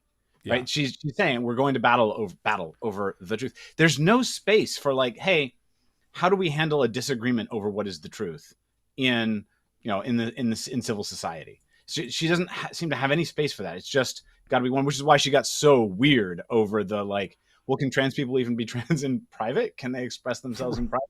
I never said that, right? Right. And the I never said that is so remarkably cowardly, right? She's not even willing to say yes on that one or no. It's just, I never said that. You can't quote that as holding that position. It's amazing. It's my mind. I had smoke coming out of my ears at this point in the interview when I first watched it. Like, she cannot be for real. This lady has 2.9 million Twitter followers, and right-wing pundits like Charlie Kirk, Ali Stuckey, Matt Walsh see this person as like a credible source of fighting the whatever they want to call it, the grooming agenda. And when you get down to it, these are her answers. They are, and I mean this, they're intellectually pathetic. Like, they're not even like, oh, this is a harmful view and here's why. There's just nothing to even commentate on. It's just like, okay, well, if that's your take, then like, I guess you can have it, but also you're in a position of power to help shape law. That's why it's so scary. Absolutely. About the harm. What's the harm? You might believe it to be false, but what's the harm? Is that there's a lie that is very mainstream and is being embedded into every institution. I guess I'm wondering what the material harm is. Aside from it's maybe something that you disagree with, as in your version of the truth is different than their version of the truth. What is the material harm of them living their life as a woman or man or gender that you don't agree? Not anything that's wrong is there a material harm necessarily. So there's no harm? I didn't say that. So can you name a single harm? The way that it's pushed onto kids, first of all. What's pushed onto kids? Gender ideology, transgenderism. But if they're leading happy lives and they just are leading a different... Well, there are studies that show that they're more suicidal after transition. No, that's not true. Yeah, there's a study out of Sweden. That is not true. And for the record, audience, we've debunked this. Billy and I talked. We did a response to Frank Turek, I think, and Melissa Dowdery, and we went through the Swedish study. We went through all that, so I'm not going to rehash it here, but it's definitely in our video library. You can watch the whole thing. That has been debunked 1,000 ways to Sunday. So, but it's true. I swear, when Kaia Reichik said the Swedish study, every trans person in the world, wherever they were, whatever they were doing, felt the need to go like take a shot, right? Like it was just because trans folks, they got one. They have one study that they just have misinterpreted so many times that now they treated their misinterpretation as true. It's ridiculous. I love that. Yeah, great point. It's not true. Yeah, you can look up the study. Well, taking into account all of the happy people that have transitioned, who are not harming anyone, you can't come up with a single material harm. Come play a gig. So if someone says, I'll be happier if Come I'm play a blind, gig in should a Philly. doctor pull their eyes out? I think that's quite different than gender ideology, but people do, I guess. Someone says I'm happier if I chop my dick off, and we should just let them do that. Oh my God. I think, there's a lot of gender affirming care that women do, right? I mean, women ascribe to certain gender things. You see women getting boob jobs to affirm their gender. I mean, we're in Los Angeles. We see this kind of gender affirming. So again, you're comparing boob jobs and nose jobs to Well, they're gender people affirming. Buying into the lie that they could change their sex. Breast enhancements are gender affirming for women. There's a lot of women that feel small chested. They feel like it would be gender affirming for them to have plastic surgery. And they're allowed to do it. And I notice that you don't critique that. I guess I'm curious, Kaia, there are a lot of people that have ideas about women, right? And about what makes a woman, right? What makes a appropriate woman? How should a woman? You're saying you're against people sort of like living lies or living outside this ideology that you've constructed.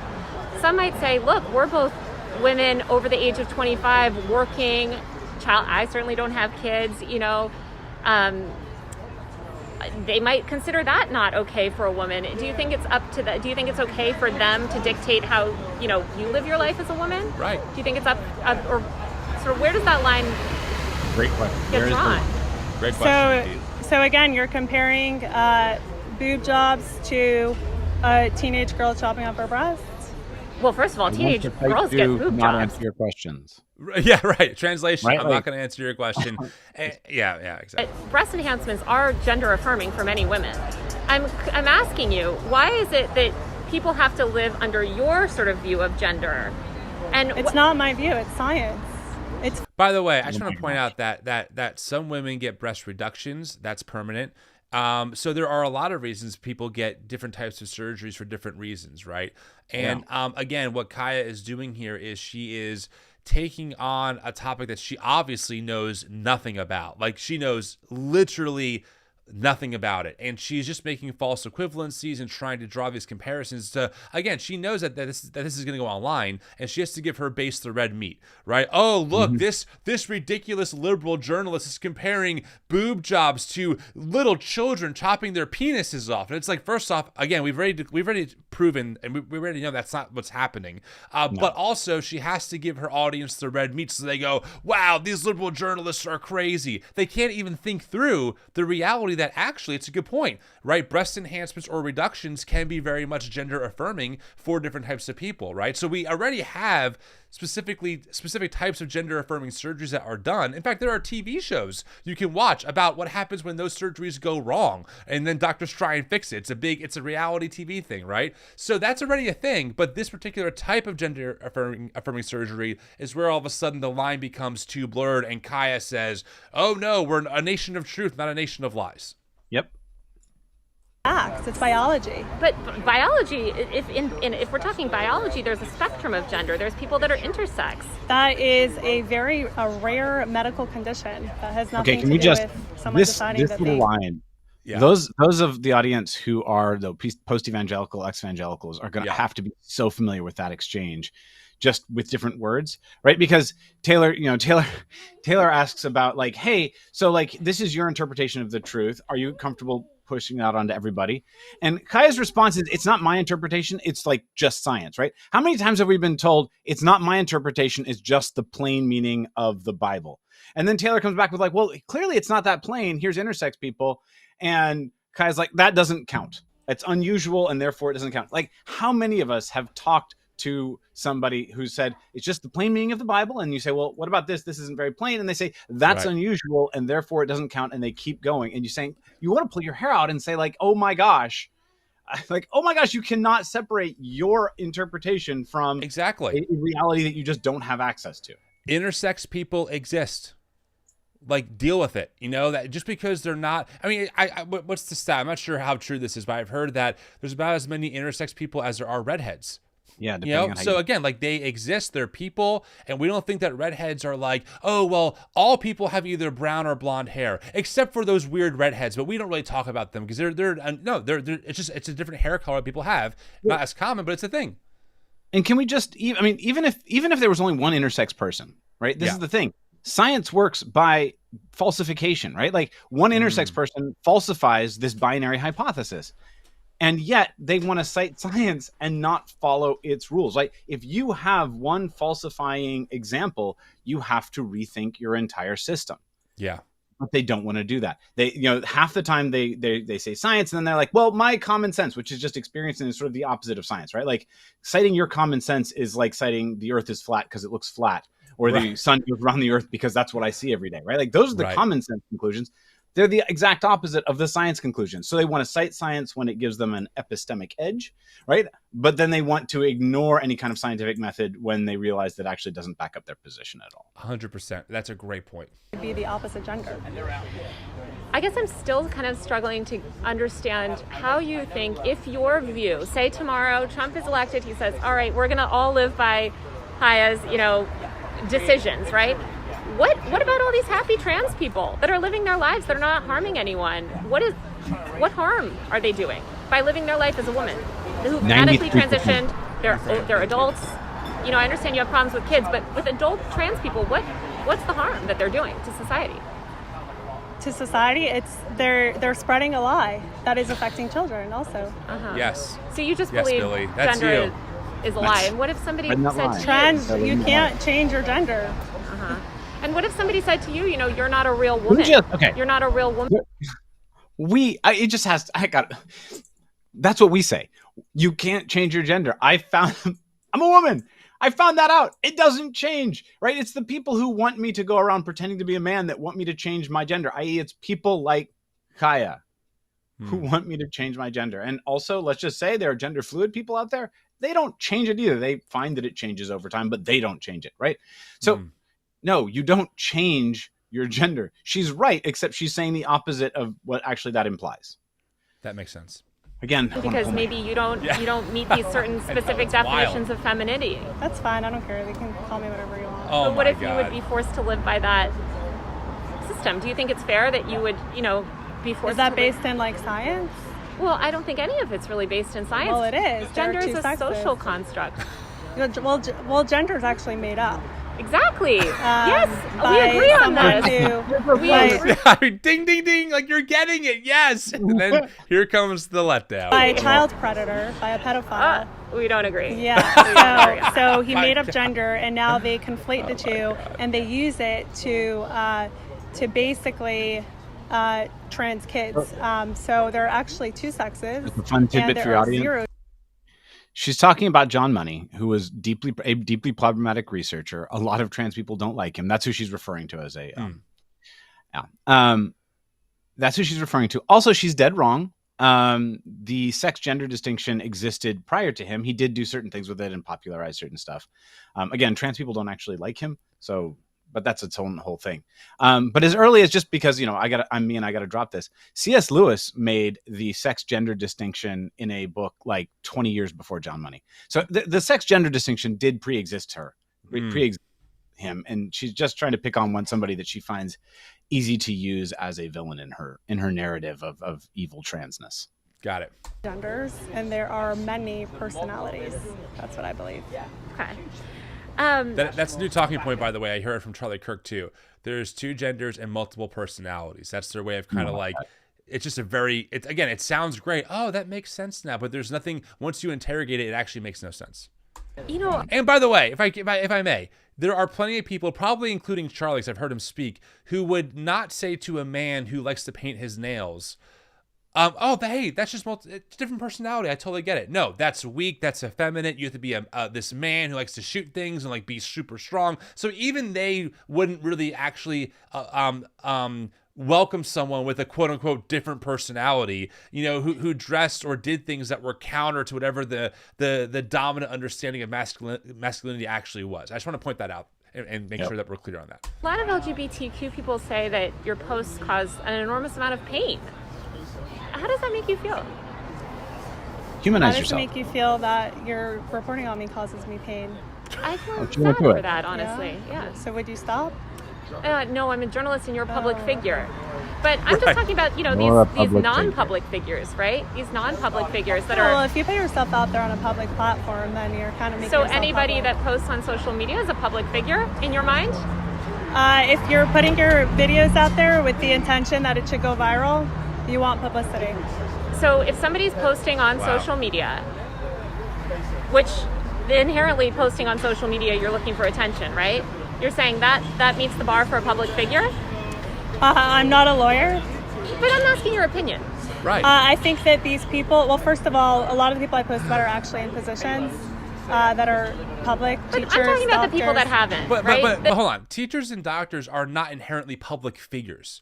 You as a public school teacher are not saying, hey, internet and Twitter, I want to be famous online and have millions of followers. What you're saying is that I work in public education. I perform a public service for a wage that I, in theory, at least somewhat agree to. And Kaia's like, oh, well, I guess you're a public figure, so I have a right to expose you and dox you. That's like the logic here. It makes no sense. Individual and again, private I'll say the first image of me that she used the first time she attacked me she used an image I put on Facebook that I just sent out for like my friends to see, hey, started teaching again post-transition, things are going well, right? People do not use social media every single time trying to like reach the world and gain lots of attention. And I do think that's a terrible bar to set for a public figure anyway. But most people's posts actually go below that, and they're just trying to reach like their friend group, their followers, whatever, and just say, hey, I got this message for people. It's ridiculously cruel what she's doing here. Agreed. citizens that you've posted who are not, I would argue they're not public figures. You're saying they are public figures because they're posting on social media? They want to be public. They're public. They're going on a public platform and publicly posting a video on a social media site that is meant for your videos to go viral. Uh-huh. And what about Twitter? Would you consider Twitter as well a platform where stuff is meant to go viral? Every social media. If someone posts something on social media, it could go viral. It's always a risk. Got it. So when you were building your audience and had hundreds of thousands of followers, then would you also agree that you were a public figure? I think that if anyone who puts something out there publicly, anyone could share their stuff. Got it. And so, but I'm saying you consider these people, LGBTQ people, who are just posting on social media, public figures. I said I'm not a lawyer. I don't know the legal definition. I'm just asking your of public opinion. figure. One thing you noted, like pulling and teeth. I'm only asking this because I know that you've noted that, when I reported on you, that you felt like it was unfair and that you didn't meet the bar for a public figure. So I'm just kind of wondering, as somebody with such a large social media audience, you're saying people with much smaller social media audiences meet the bar for a public figure. Wouldn't you have considered yourself a public figure? If anyone puts out content publicly, then that content could go anywhere. That's what I believe. It could go viral. Anyone could share it. It could go to the wrong side. What they call the wrong side of TikTok. Yeah. It could go. People will see it. You can't control that. She's conflating. That's why they hate me, because they want to create this content.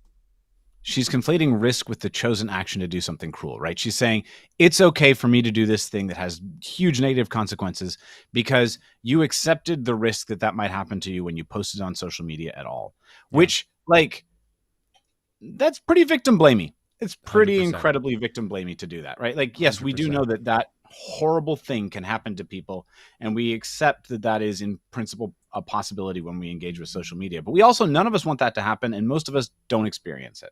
Agreed. It's sort of like blaming people for getting attacked by sharks and saying, well, they agreed to that when they went swimming in the ocean. Right. Yeah, exactly. We think that's a tragedy. We hope that doesn't happen. I want to thank Esteban Gunn for a super chat. Thank you so much. Friends, we are a nonprofit organization, which means all super chats or donations go right to making this work completely paywall free. You'll notice on our YouTube, there's no members only content. Why? Because we have people who donate generously to make this work accessible to everyone. So if you want to donate, you can click on the link in our show notes, or you can give us a super chat. All that money goes to the organization to do more content like this, to make this all possible. All donations made in the US are tax deductible. Thank you so much to the generosity of our donors who make this possible. All right, let's keep going. And they only want their bubble to see it. And then I'm like showing it to other people and they just can't handle it. I think you're editorializing it as well. No, I provide very little commentary, probably the least from any other Twitter account that's even a quarter my size. Honestly, I'm not even gonna go into this. I'm gonna say anyone who wants to go to her TikTok, you should, and fact check that. I'm sorry, Twitter, and fact check that, because it's absolute bullshit what she just said. Like it's so blatantly a lie that it's mind blowing she can say that with such confidence. Let's talk about drag shows. Great, drag you've shows. Come out a lot about, you're very against drag shows. Can you give any examples of children being harmed from drag shows? Yeah, there was one where this mom was saying that her kid decided to be non-binary after watching the drag show, and then the drag queen helped the kid buy like new clothes to be non-binary. That's and not you harmful. consider that harmful? Well, also, I have a lot of questions about that. Like, so the drag performer met a child at a drag queen show and became friends with that child and the parent, and then went shopping with that child and the parent afterward, after the child came out as non-binary. Like, okay, like, I would love some evidence of this. Is there a video? Right. Is there any kind of data? Because I'm not aware. I mean, listen, I can't say I'm a drag show connoisseur over here, but the idea of a performer befriending a family who they met to the point where they're going to take that child shopping for clothes just seems like very unlikely in any scenario. I mean, this would be like, at a rock concert, the lead singer saying, "Oh, this child must be more punk rock. Let's go to Hot Topic. I'll buy him some new clothes." Like, that does not happen in the world of entertainment. And I'm someone who lives in the world professionally as a drummer. I gig every weekend. It would be freaking weird if that happened in my scenario. If a parent asked me to bring their kid shopping who I didn't know, I'd say no. So I approach what she's saying with major suspicion. Major. Absolutely. Yeah, well, because non-binary is made up. Like, there's no such thing as non-binary. And then it just leads a kid on a path. It's like Michael Scott declaring, where I declare probably bankruptcy. they'll end up in a hospital getting some of their body parts chopped off. You seem very against plastic surgery. A really bad, she said non-binary will lead a child to chopping off one of their body parts. Like, again, it just demonstrates how little she actually knows about the term non-binary. Anyway, I need to highlight, hopefully, audience, if you're listening to this on podcast later or you're watching this with us live, you can hear just how painful this interview is. Like, Kaia is someone who, for a living, doxes and exposes, air quotes, the queer agenda, and she actually knows nothing about it. Like, she knows about as much as the average Joe who listens to Matt Walsh once a week and reads a few of his tweets and thinks that somehow they understand what the hell they're actually trying to critique. The only difference is that Kaia has an audience of almost 3 million people who are sending death threats to school, terrorizing children in these schools, and also terrorizing the teachers. Oh, and thanks to Ryan Walter, she now sits on a board of directors in Oklahoma school libraries to dictate what books your child can and can't read. Welcome to the freedom of Christian nationalism. It's bonkers. Surgery. Are you against? Well, I'm against sex change surgeries. What about women that want to get their boobs done, want to get their nose done, want to get cheek implants? We're just going to go in circles. Well, I'm just curious. But it's good to note that you're comparing nose jobs to teen girls getting their breasts chopped off. Well, teen girls also get boob jobs to make their breasts bigger, right? So both are gender affirming in different ways. You seem very obsessed with one and not interested in the other. So that's kind of what I'm interested in. And I guess I don't really understand that, because both are gender affirming in different ways. I don't call it gender affirming care. I call it sex change surgeries for people who are sold the lie that they can change their sex. Where do you sort of hope this will end up? Like all of this sort of the advocacy that you're doing. I know you said you don't have a 5-year plan for yourself, but what's if you were sort of like in a describe your platform, what are some things that you'd like to see, meaningful changes in terms of policies, laws? Oh, I want to eradicate gender ideology from public life. From public life completely? Yeah, the whole thing is built on a lie. And define Well, it. you certainly have a gender Then define it. yourself. Gender ideology. No, I don't. I have a sex. Gender. There's no such thing as He gender. doesn't have a gender. Okay. I said gender is made up. There's no such thing I as agree gender. that gender is a Wait, completely saying social gender is made concept. up. The degree of not understanding what is meant by saying something as a social construct here is just it blows me away. Like saying that gender is made up would be like saying that pilots are made up and therefore you won't fly.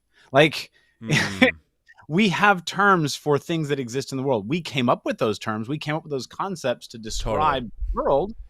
And so in that sense, yes, they're made up. Just like we have people who fly planes because they are trained and licensed to do that. And we came up with a term for that. We call them pilots. Right? Like, it's so bizarre that she's just trying to act like, I don't know. It is ignorance. Yeah. But it's ignorance that's been weaponized into militancy. And this is the fruit, right? A lot of freaking harm towards people based on nonsense. All right, friends. Hey, audience, how are you doing? Can we just take a breather for like 2 seconds? Are you all doing all right? I know this is an intense one. I know it's probably infuriating. If you're listening to this when you're driving, which you should not be watching, only listening, I hope that you're still on the road because I get it. But we're almost done. We got about 10 minutes left of this interview, and then we'll recap a few thoughts and then we'll end it. But yeah, I told you, this is a doozy. And Billy, thanks for taking time out of your day to join me because I just knew we had to at least watch it together. I could not watch it alone. I had to have a friend just share my outrage and my frustration. So let's keep going. No, it doesn't exist. It's Okay. there are zero genders. I have a sex. I'm female. There are zero genders. Yeah. So you want to live in sort of a post-gender world where everybody can kind of express themselves through personality however they like. Well, that's what it is now. Uh-huh. But they're just calling it gender.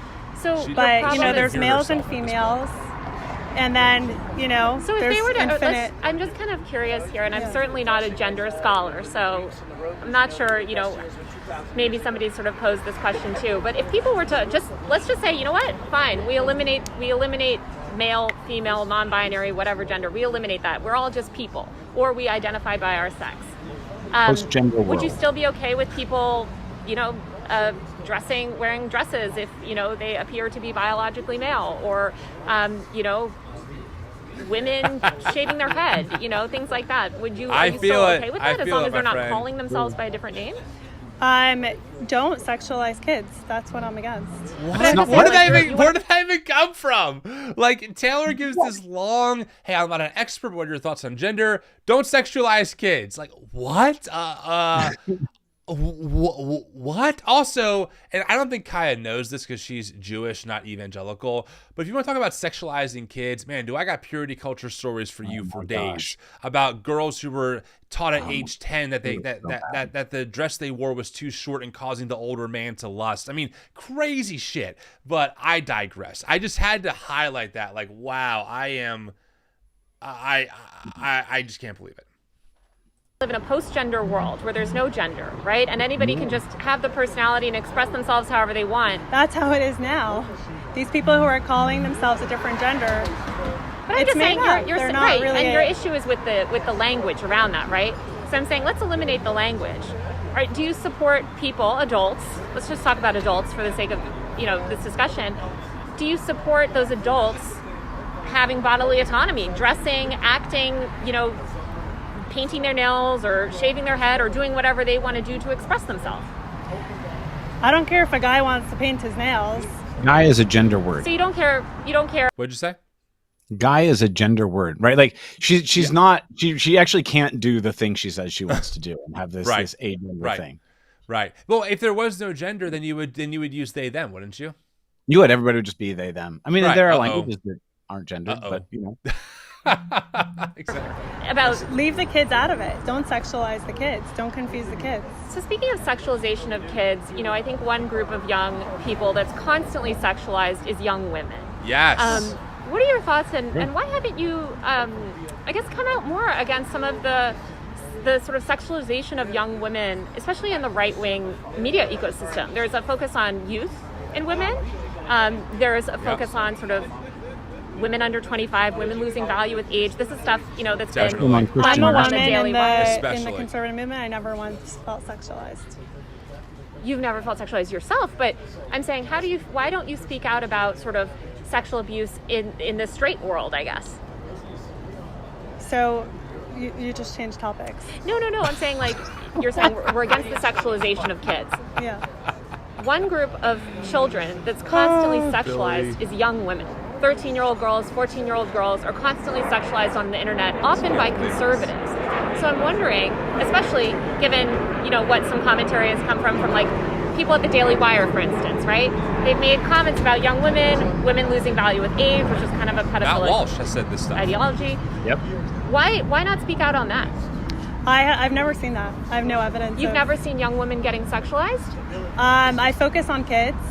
And you've never seen young girls getting sexualized? Yeah, ever been to a beauty pageant? I've Ever seen young the- girls getting sexualized. There was a TLC show about young children, little girls, I don't know, I'm guessing between like 7 and 12, who would get all glammed up for these beauty pageants to make their parents happy. What was it called? Was it Honey Boo Boo or something? I don't freaking know. Yeah. But like there were these shows. And so there's plenty of evidence of this. And also to Taylor's point, folks like Charlie Kirk talk all the time about how you have to get married really young and have babies really early, and how old 30-year-old women who are single with cats really have no value, and how sad they're going to be in the future. Like they draw this distinction all the time between young women getting pregnant as soon as possible because that's where their value comes from, and once you become old and if you're still single, you're automatically just useless and you're part of the liberal agenda with like your blue hair.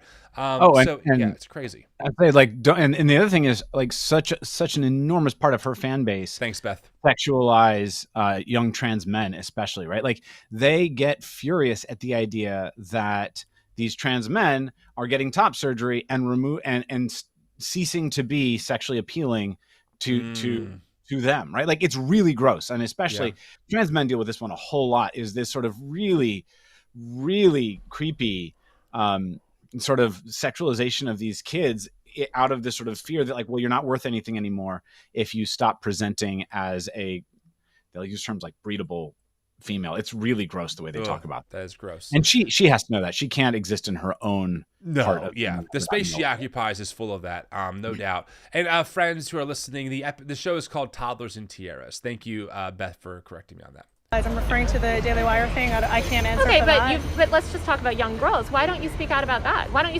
speak out about sort of heteronormative cisgender men, traditional men, sexualizing young girls, young female girls? I speak out about the sexualization of kids. But you don't speak out about sort of the sexualization of kids by straight people. I don't discriminate on who's sexualizing the kids. Liar. If the kid's being sexualized. Well, but there's only one group of kids that you're talking about, which is you're concerned about sort of people being sexualized by the LGBTQ community. I'm saying a lot of straight older men. Not necessarily the LGBTQ. I mean, if they're, I don't want straight teachers to be talking about their sexuality in schools either. So you wouldn't be okay with this? First off, that makes no sense. That makes no sense, right? Because the second a teacher might say, oh, my husband or my wife, no one would think twice about that, right? If it was a heterosexual relationship, right? So obviously, Kaia doesn't care about that. She cares if that wife is married to another woman or if that man's married to another man, etc. Absolutely. I think what's happening here, and again, it's she is using sexualize in a very, very, very narrow way. Like I think she is actually very intentionally trying to avoid and the way we might use it, right, would be as if a cisgender man is talking about a 14-year-old girl in a sexual way, noticing her sexuality, commenting on her sexuality, or even not a minor, right? Like you're just talking about another woman or talking about a woman in a way that focuses on and highlights and reduces her to her sexuality. We would say he is sexualizing her, and I don't think Kaia would. I think the way she is like making this work is that you're only sexualizing them if you are giving them the option of thinking about their sexuality and asking whether or not like they might not be straight, or thinking about their gender and asking whether or not they might not be cis or they might be trans or non-binary. So I think what she's doing is she's just wildly narrowing the scope of that term sexualize in order to sort of plausibly say, that she doesn't notice any sexualization happening, but that she would be very much against it if a straight person, again, sexualized a kid. And she's about to define that, or at least implicitly define that in the way she talks, as present them with the possibility or the existence of transness or queerness. Yeah. Great teacher, for instance, discussing their marriage. I think it's weird. Uh-huh. Why would someone discuss their marriage in a classroom? Honestly, I don't know. You were a teacher. I feel like teachers sometimes do that, you know. I do think that there is a sexualization of children from straight couples. I mean, I know that I went shopping for a friend recently to find little baby onesies, and when you're looking for little boy baby onesies, a lot of them say, you know, I want, where's my mommy's tits, or whatever. You know, you see these kind of, Definitely. I would say, sexual innuendo Also, on good point, baby's Dave. clothes. I've never seen you post about Trump that. talking about his daughter I've never in seen you post sexualized about way, sort of too. sexualization from the straight community, I guess. I've never I don't discriminate against who's doing the sexualization. I also, I guess, like, what are you defining as sexualization? But I've never said like, oh, look, here's porn in school, and the librarian is not straight. No, I don't care who the librarian is. I don't care if they're straight or gay or trans or whatever they want to say they are. Yeah, I just think it seems. I guess I wonder why you don't focus on sort of like young girls as a woman. I mean, were you ever sexualized as a young child? No. I find that interesting because I think all women kind of experience that, although it depends on your community. But I do think that there's a focus on women and age as well. And there's this notion that women lose value as they age. And I know I hear that all the time in my comments from conservatives. I've never once seen that. Actually. You've never seen that? No. I feel like I've never seen a conservative figure say that women lose value when they age. Why do you think there's such an obsession about women and ages then? Women, I've never known there was an obsession. I don't know. Really? Yeah. Huh. Women and ages? Yeah. Does anybody believe her There at this is a point? notion, especially platformed by crazy. conservative media, that women lose value as they get older. You see this espoused constantly when people are talking about reproductive capabilities. Oh, her eggs You're are saying dried when up. they promote like family values, like, oh, you should get married and have kids? Is that what you call sexualization? No. I'm talking about more derogatory remarks made against women and their age. I bring it up because I think a lot of your fans seem to obsess about women and ages, and so it's misogyny at its core, and I never see you speak up about that. So I was just kind of curious about. Yeah, I mean, I guess I'm wondering like why you don't speak up about the sexualization of kids. I don't think it's a problem. I don't see. It's a I guess I don't debate see as much. for If her. I saw an example Yep. of a child being sexualized, of course I have a problem with, certain things. I will actually, I will say. So do you think we should give kids porn in school? The images of like gay sex? I went to public school, and in public school, at least when I was growing up, we were absolutely given literature, explaining sex, educating people. It had pictures of like anal sex? Oh, absolutely. And it actually talked about condom use. What grade? God, I mean, I don't remember, but certainly probably middle school. I think that's when we had sex ed. So you think like books like Genderqueer, This Book is Gay, we should give that to kids in school? I have not read those books, so I don't know. But I do think that it's important to educate kids about sexuality, if nothing else, because, I have spoken to women that were abused sexually when they were young, very young. And one thing that they've told me is that they wish that they had the language to talk about it, and they weren't educated. They grew up I only know two that I've spoken to about this, but they've grown up in sort of societies where they weren't very educated about sex ed. They didn't receive sex ed in class. They went to a Catholic school or other types of schooling. And so I do think it's really important for kids to understand sex, because as we all know, a lot of teenagers can be sexually active, and I think sex education is important to promote, healthy attitudes, healthy understandings of sex. I mean, these are human bodies. You can't just expect to send kids off at 18 with absolutely no sex ed and then think that they can function in the world. So we should give kids like pictures of gay sex in middle school and actually elementary school, some of them. Okay, so I just need to point this out. So Taylor gives this very thought out, reasonable, and also gives examples of hey, here's why I think this matters, right? So Taylor's engaging in this good faith dialogue of, hey, here's the reasons. I'm answering your question. Here they are. And then Kaia hears all that and goes, so you think we should give kids porn in schools? And it's does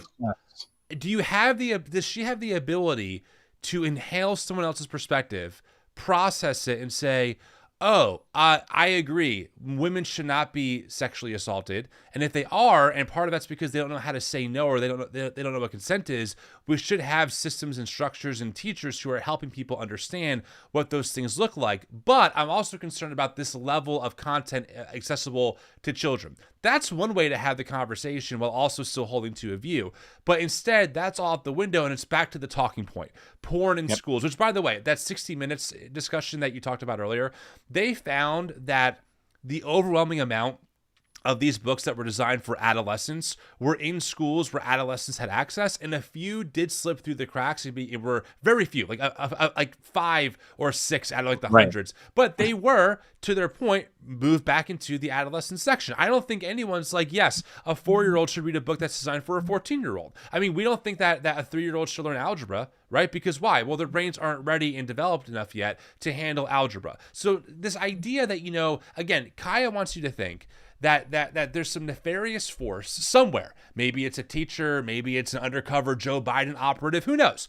And what they're doing is they're taking these books that are written in some dark-seated laboratory, designed to apparently sexualize kids for the purpose of, who knows, maybe there's some deep state cabal that wants them, I don't know. But this is happening, and these books are placed in public school libraries incognito, so that way 6-year-olds check them out and become sexualized, so potentially one day they're groomed somewhere down the line. Like, that's kind of the logic that Kaia wants you to believe, when in reality, that's not the case at all, right? So it's such a conspiratorial way of thinking about all of this. Like, there's so many gaps that your brain fills in that when you actually say out loud and interrogate, make no sense whatsoever. But for Kaia, it doesn't matter. The rhetoric is they, whoever they are trying to sexualize, whatever that means, kids. And the proof are these books that are designed for adolescents, many of which are queer, and how to actually engage in sex in a healthy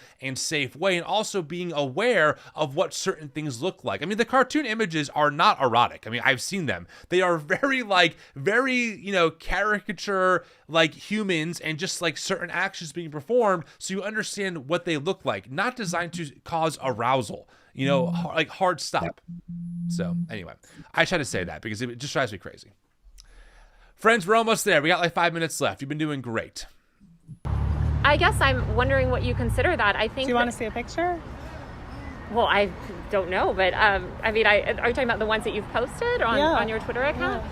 I guess those don't look like what I received when I did sex ed, but I think sex ed is important because it actually helps. So you didn't have those types of things when you were in school? Oh no, we had sex ed. I'm saying the images I posted on my Twitter. When you had sex ed in school, did you not get books with graphic with imagery? Pictures of gay sex? I remember. Notice how it's gay sex. I don't remember how old you are, but it's not just sex. It's gay sex. That is the telling. That's the telltale here, right? Yep. Up in the 90s when HIV and AIDS was a big thing, and we certainly learned about gay sex in school. So those pictures I posted on my Twitter, you had graphics like that? I actually don't know. I don't remember, to be honest. But I do think that it's really important to. But knowing those pictures, you seem to know very well what those pictures are. Do you think that? I don't. I've seen. Oh, you kept referencing it. Well, I've seen you post things, but I don't know. Pull it up. Go ahead. But I think, I guess I feel because we need to put this into context. Yeah. This is such a weird thing to be doing. Such a weird thing. Well, we won't know the context, of course, because we don't know the context of how those things are being taught. Exactly. Oh, so we could give kids like pictures of gay sex as long as it's in the proper context? I don't know. I mean, it's up to the educator to determine. Look, let me just say it. We can give adolescents, people coming of age, images of sex, whether it's heterosexual or queer, I guess we could say. I don't like using the word homosexual. It sounds too much of a like a slur. But we can give teenagers, exactly. We can give people, right, sex education that involves pictures. And that's not grooming or sexualizing them. That is informing them of what's already happening inside their bodies. I did not need anyone to tell me about when I was starting to hit puberty, right? And women started looking very attractive in very unique ways at the time, right? I didn't need a book to do that for me, but I did need some direction on how to navigate that, right? Yeah. And so that's where these books come into play. Right. It's just, sex ed should be queer inclusive. Exactly. That said, should be queer inclusive. That's not complicated. It shouldn't even be vaguely controversial. I mean, Taylor was even referencing that she grew up in the 90s and that, like, because the AIDS epidemic was happening, people thought it was really important, and justly thought it was really important, that people understand how gay men should have safe sex. Like, this is education matters. Can I just say, and maybe this is TMI, but Billy, you and I are friends. If I was at age 14 in a public school system and I was given a book, and it involved, for sexual education purposes, images of two men having sex, I'd be like, "Yep, this isn't for me. I'm not into it. I'm not my thing." Right? It wouldn't be sexualizing at all. I'd be like, "Yeah, okay, like, good to know that's a thing." And I have no use for this personally, right? Because it's just not how I'm wired, right? And I'm sure the same can be said for my queer friends who are like, "Yeah, when I saw, sexual images of, sex ed images of heterosexual couples having sex, I was like, yep. This is not for me. It does nothing for me." So that's all we're talking about, is just being inclusive of different types of sexualities that exist in the country and educating them on what it looks like to be safe, to understand consent, and also understand how bodies work so you don't hurt people. That's all this comes down to. But for Kaia, it's this huge issue that's become this huge culture war talking point where, unfortunately, queer people are getting harmed. It's prurient if it's anything but straight for her. Yeah. I don't know. I guess I'm kind of curious, Kaia, why you sort of focus so much about the LGBT. You keep mentioning gay sex, but you don't mention straight sex. Why is there such a focus on the LGBTQ world? Oh, I don't want pictures of sex in school. Any pictures. So you don't think children should receive any sort of sexual education, straight or gay? I said I don't want pictures of sex in school. But you think that they should receive dumb. This is the picture-free dumbest sex conversation education? ever. No, I think we discussed this earlier. Okay. Yeah. I'm curious kind of how you're thinking, when you think about the way that you put out content and the way that you think about growing your media empire. Here, this is a blowjob. Taylor's like, yes, What- that is wait, a wait. blowjob. Taylor's like, yes, Kaia, that is oral sex. That's correct. And again, like, we're human beings. This is not an uncommon experience for many people. Genderqueer. Okay. We got 5 minutes left, friends. Hang in So there. should this picture of a blowjob be in elementary schools? I've never seen a book like that in elementary schools, but I have no idea. It has been. I Okay. posted about it, yeah. So tell me a little bit So about. should it be in elementary schools? I have no idea the context. I have no idea. So the in what context context is it okay if it would be in I elementary have schools? absolutely no idea. I have absolutely no idea. I would not. I don't know, Kaia, because I haven't seen the rest of that book. I don't know what's in there. Exactly. But there is. This is. I'm sorry to pause a lot here, friends. I know I'm pausing often, but it's so important to highlight this. What you're seeing here is you're seeing one person who understands their own limitations of knowledge. Right? Hey, I just don't know. I don't know the answer to that question. This is not my expertise, etc. Contrasted with someone who actually knows nothing about this topic, but is acting as if they're an authority, or is taking certain images out of context and saying, this is definitely in this place. How do you feel about it? And the person who's being asked is like, I don't know how I feel about it because I don't know the whole situation to make a judgment call, right? Like, how do we know that particular book and that particular thing was in quote unquote elementary schools, and in what context was that in elementary schools, and who was seeing it? How do we know that? We don't. But for Kaia, this is just ammunition to win the argument. So for her base, when this video is posted, they can say, look, Kaia showed this journalist porn. Gay porn. And the journalist said, I can't make a judgment call on that. How immoral and depraved are they? Are they? That's how this whole rhetoric and propaganda works. Yep. Thanks, Billy. Thank you for affirming me, because I'm very fine with this. I got nothing to add. I'm glad. It feels good. Thank you. I appreciate that. Gay context, that it would be okay to give kids pictures like that of gay sex, anal sex in elementary school? I guess sex pictures in school. I don't know because you know who I would defer to on that, just because neither of us are sex educators. Yes. I would defer that question to a qualified professional, a sex educator, and say, hey, you're an Bravo. expert. You've treated tons. You've educated tons of people. You're a full-time sex educator. You've really studied this. What are the appropriate boundaries? I don't think that myself as a journalist or a media personality, I don't think I'm the right one to make that decision. And I guess I'm wondering why I have seen sex educators say that they want these books in schools. So then you're okay with it? I think I would want to talk to the sex educator and rely on whatever the sex educators say. Okay. I'm wondering why you feel like you're qualified to be a sex educator when you have no background in that. Yes. I don't want to be a sex educator. I just don't want to give kids porn in school. I totally my gosh. understand.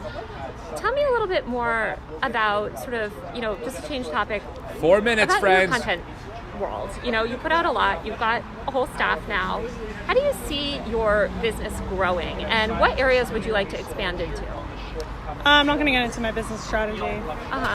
Do you see yourself? I've noticed that dumb. you've been doing more video content. Are you leading harder into Rumble? I like doing video content. Do you have a partnership with Rumble? No. Would you? Maybe. What are your thoughts on sort of the way that Twitter has evolved? I love Twitter. It's the best. I love Elon. Elon rocks. Have you spoken to saved Elon? free speech. Not like on the phone. Elon, who has posted anti-Semitic stuff. Elon, who is posting, well, I mean, for Kaia, this is all great. Literally great. Who's posting great replacement theory nonsense. I mean, save free speech. The man has banned journalists on the platform. Yep. Again, like this is all, friends, I say it all the freaking time. I'm going to say it again. It's code words. It's not about free speech for these people because they have no problem banning voices that they think are a problem. They have no problem banning books that again, not that professionals deem appropriate, but that they deem appropriate. Kaia sits on a school board in Oklahoma, a state she's never lived in, has no children in, and she has no educational experience. And she sits on a school board to help dictate what books your children in Oklahoma can and cannot have access to. Not the parent, not parental rights, right? But what Kaia and what Ryan Walters say. This is how Christian nationalism, in particular, white Christian nationalism, functions. It's all about power and control. I mean, she did that whole rant about she wants us to be a nation of truth. But unless truth is contested, free speech doesn't mean anything. Like, this is the whole thing. Free speech is there because we contest what is and what is not the truth. Yeah. It no sense. Yeah. All right. This is it, friends. The home stretch. Thanks for hanging in. This has been great. If you want to support our work, again, you can donate or give us a super chat. All of that money goes right to TNE to make all of this work possible. So thank you so much for being here. Here we go. Would you meet with him? Yeah. What's been your kind of criticism of Elon, because you're outspoken against Elon? I'm a huge supporter of free speech and free expression, and I haven't liked the way that Elon has kind of arbitrarily banned journalists. I think that's a little concerning. Who did he ban? Oh, many. I mean, he banned, I think he banned Tyler Brown, the researcher. He banned, obviously, myself, Drew Harwell, other journalists. So how do you feel about all of the conservatives that were being banned left and right when Jack Dorsey had Twitter? I'm of the personal opinion, and I've said this on Twitter and many times, that, look, it's up to every private platform to set their own community guidelines. I'm not a huge believer in permanent bans. And I've always said that. And I defend that in the sense that these platforms evolve and people's usage of them evolve and people evolve. As you just said, you were a completely private citizen 5 years ago. You had no political ideology. Now you have a political ideology. You're a very different person. So when I got banned from Twitter, you were upset at that? Like you thought that was wrong? I don't remember you getting banned from Twitter. I got banned a few times. Not permanently, but previous to Elon. Yeah. My feeling about any bans is that there should be a path to redemption, should you say. That doesn't mean that I don't think that it's in the right prerogative to ban people for 5 years, 10 years, whatever. I just personally feel like if you're going to issue lifetime bans, you should give people a path to abide by community guidelines. If you join back on and you break community guidelines again, look, that's on you. But personally, I think that, that's just my belief, and I've talked about that for years. I think that there should be a path to abiding by. If somebody says, hey, look, I know I broke community guidelines, I know what I was posting was wrong, and in sort of violating those rules, I could see tech companies allowing that back. And actually, that's what Elon has done, right? I mean, he reinstated all those people that were permanently banned. Elon is the greatest free speech warrior, I think, of all time. Well, I'm trying to think what else. I feel like I've gotten through most I think of these that's things. it. Okay, that's pretty much it. I mean, what else do you that have? is the whole thing. Friends, breathe easy. We survived. Now, here's the $1 million question. After this interview went out to the public and everyone could see it, including this audience, Kaia tweeted about it. How do you think, friends, she perceived how she did? Don't worry, I have the screenshot right here. Here's what she said. After all of that, think about what we just witnessed. The stonewalling, the horrible answers, the non-answers, the throwing it back in Taylor's face, the non sequiturs, all of those things that happened. No actual data, no citing of sources, deflecting from responsibility. Here's what Kaia says. Just to summarize my interview with Taylor Lorenz, and these are little bullet points for those who can't see. She's not at all concerned about our open border and millions of people invading our country. She's pro-mutilation and castration of minors. She wants porn in schools. She wants the media to be allowed to defame me with impunity. She wants me to be responsible for all reactions, comments, and actions that happen after I posted TikTok, but doesn't want to take responsibility for what happens after her reporting on me. She's a lizard person. I'm not lying. She really said that. She's scared of people knowing her age. She's still wearing a mask outdoors in 2024 because, again, for the audience who can't see the video or doesn't want to see it, she was wearing a mask. And then Charlie Kirk, our favorite, he tweets out, "Don't mess with Libs of TikTok," and shares a quote-unquote highlight reel shared from Libs of TikTok. So, I mean, I don't... What? How do you watch that interview and go, man, Kaia really owned the Libs with that one? I honestly think that part of the way they do that is just off of Libs didn't like that, and therefore it was owning them. Right? Like it's straight up like, we were ridiculous. Yes. They did the thing that you and I are doing right now, Tim, and just pointed out that this was ridiculous, reacted as though it was ridiculous, and then they say, well, that is owning them because they reacted to it at all. But of course, the thing is, if you don't react, that's a win for them too. Like, they're trying to create this double bind where if we just let it slide, then they call that a win. Look what we got away with. And if we show that we're irritated, say that's not all right, you said some pretty horrible things, or that was just straight up ridiculous, then, oh, look, we triggered the Libs, right? Like, again, it's an attempt at propaganda. It's not an attempt at anything like good faith interactions. Listen, I have been tracking these spaces for a very long time now. I mean, 3 years are pretty much just in watching the Twitter, watching the videos. For every one video that we respond to or that I comment on publicly, there's probably 15 that go under the radar that I just can't get to, right? And I notice a pattern. And the pattern is, whenever people in this far-right media world get completely destroyed on ideological grounds or get pushed, they resort back to their propaganda, like, and they resort back to accusations, and then they go to dehumanization, right? Yep. So if you notice, like, Kaia's summary of the interview, I'm gonna put it back up here so people can see it.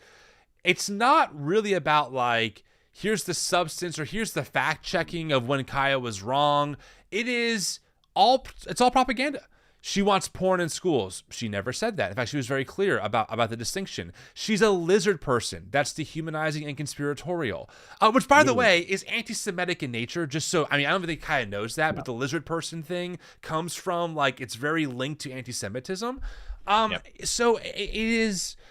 You know, someone wrote in the chat, I feel brain dead after watching this interview. I need to get some fresh air. Yeah, 100%. But someone was like, hey, why are we even platforming this person? Because some people might be thinking about that. First off, Kaia has 2-3 million followers. We're definitely not platforming her. She's way bigger than we can ever be. But I did this conversation. I want to have on the record evidence of that when we talk about and we use language like propaganda and it's anti-intellectual and they're not really interested in good faith.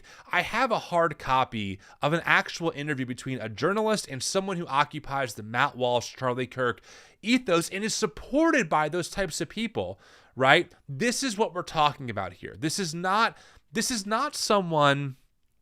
I don't want to say his name, but there's someone who you and I know who's not affirming, right? But kind of comes across like they're affirming sometimes, but they tend to at least engage in good faith. I think that there's someone who wants to understand, maybe they disagree, but like they want to take the accusation seriously. That's very different to me. Now, I'm a straight person, so I'll leave it up to you to have the final say on that, Billy.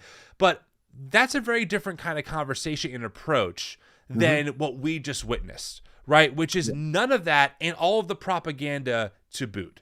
And that's what really drives me crazy about this whole world. And unfortunately, white evangelicals, many of them, and we know this from the PRRI data I just covered with Andrew Whitehead on the show last week, and I'm releasing an episode on this Friday going deeper into it, that 67% of white evangelicals either are sympathetic or are very strongly in favor of Christian nationalism. So there is definitely an overlap to Kaia's audience and white evangelicalism, and this is the stuff that shapes how those people view the trans community, the queer community, etc., and the results are toxic and at worst deadly.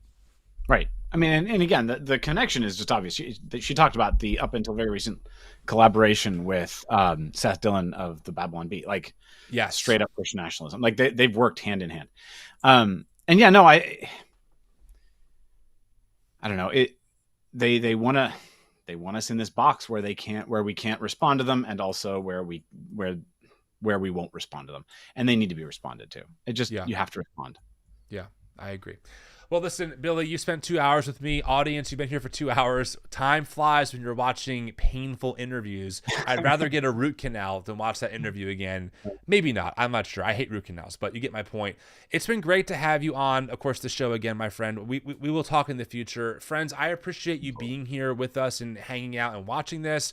If you like the work that we're doing, please share the channel. Please subscribe to the channel. Give this video a like. We have a whole new approach to content coming out soon that we'll be announcing in the middle of March. I'm excited to talk to you about it, and I'm glad that you're here. So take care, be well, and we'll talk all again later on. See you later. Now I have to end this live. Bye.